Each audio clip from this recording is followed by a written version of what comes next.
Across all history, the truly strong remain shrouded deep in darkness, hidden from society. They carefully erase all traces of their existence, so that when later generations look back on history, it is as if they were never there. But sometimes, even the most perfect plans to erase one's tracks leave unexpected loose ends. This tome was one of those loose ends, left behind in charred ruins. What secrets lie within?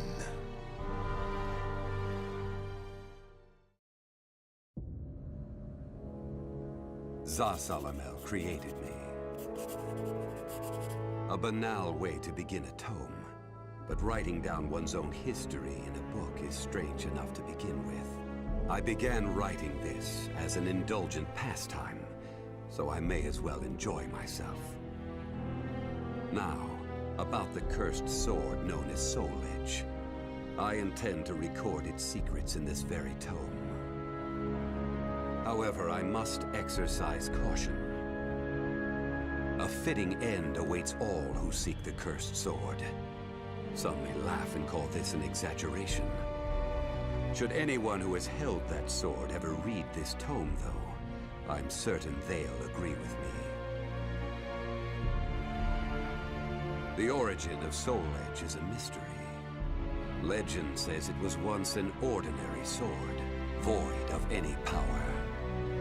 But after fighting on countless battlefields, it gathered a great deal of negative power, until a curse fell upon it. That much is true. All who took Soul Edge in their hands became slaves to the blade, murdering until they bled their last drop of blood. That is why so few know of it, despite its appearances time and time again throughout history. Until, that is, an age long past, when there appeared a man with a mind powerful enough to resist the sword's control. He was known as the Hero King.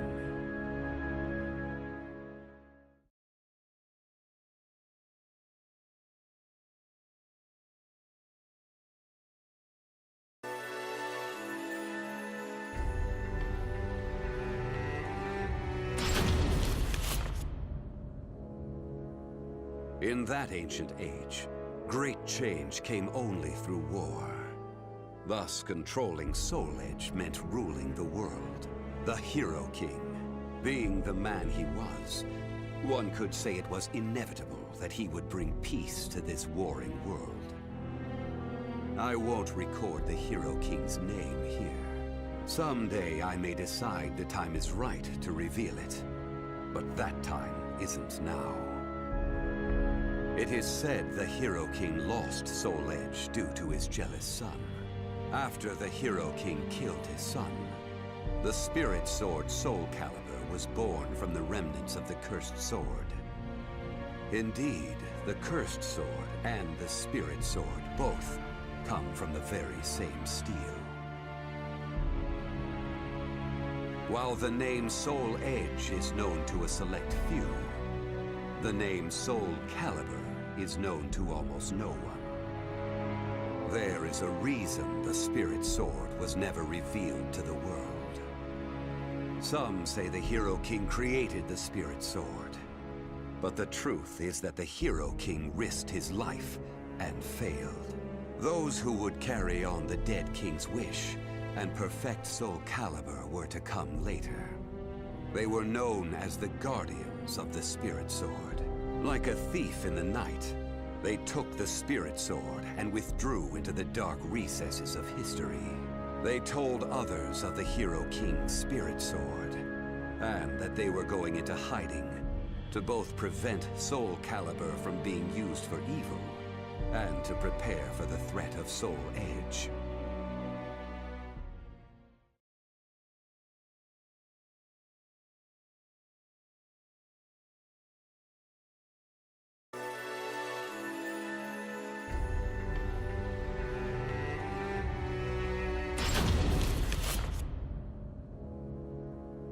The guardians of the spirit sword only entrust SOULCALIBUR to a select few. One recent example was a king from medieval Europe. Born in Britain, the king used the spirit sword to rule a large swath of Europe. I'm skeptical as to whether the king ever truly existed. But assuming the tales are true, he was somehow connected with the guardians of the spirit sword, from whom he received the blade.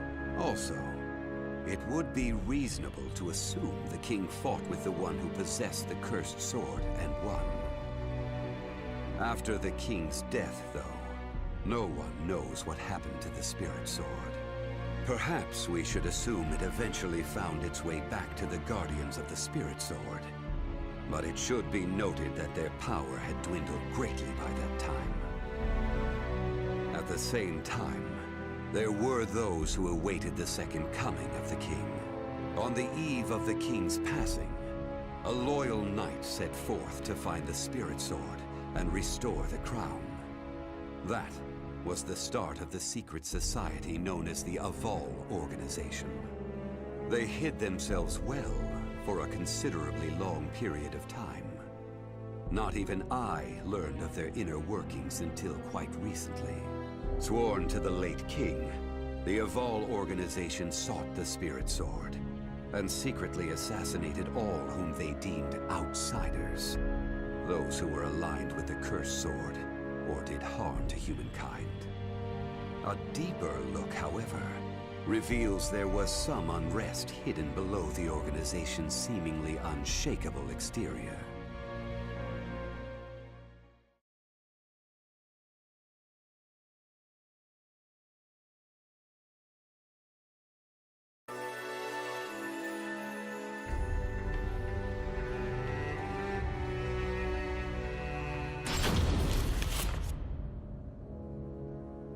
After slumbering in the shadows of history, Soul Edge was awakened by the pirate Cervantes de Leon. Cervantes attacked the ship of one who had won Soul Edge at an auction. He stole the cursed sword and became its puppet. Soul Edge changes its form depending on its wielder. When Cervantes took up the cursed sword, it transformed into two blades. And after nearly 30 years of slumber, it caused that terrible catastrophe. Cervantes and the cursed sword were defeated by a female warrior, and one of the blades was destroyed. Shattering without coming in contact with the spirit sword was a first for Soul Edge. Immediately afterwards, the evil seed occurred. The evil within Soul Edge was unleashed upon the entire world. Why did the evil seed occur? What havoc did it wreak where it landed? Not even I have any way of discerning this. But one thing is certain. Ever since that day, the cursed sword's malfested kin have been swiftly multiplying. What does it mean to be malfested? It's extremely hard to define, for the resulting phenomena are so varied. There are those who undergo monstrous transformations, while others look no different from ordinary humans at first glance. In addition to humans, some animals have experienced transformations as well. Common traits of the malfested include heightened fighting instincts and violent tendencies. Some become beasts, hungry only for slaughter, while others use strategy to entrap powerful foes. But they all slip into towns and cities, seeking blood under the cover of darkness. Sometime after the evil seed, the Azure Knight Nightmare appeared. Rumors said he possessed Soul Edge, and his string of indiscriminate murder seemed to agree with this. Personally, I was also interested in discovering this knight's true identity. I then received news that the Aval Organization had encountered him and were defeated. It intrigued me that there seemed to be someone in their organization deeply interested in the evil seed.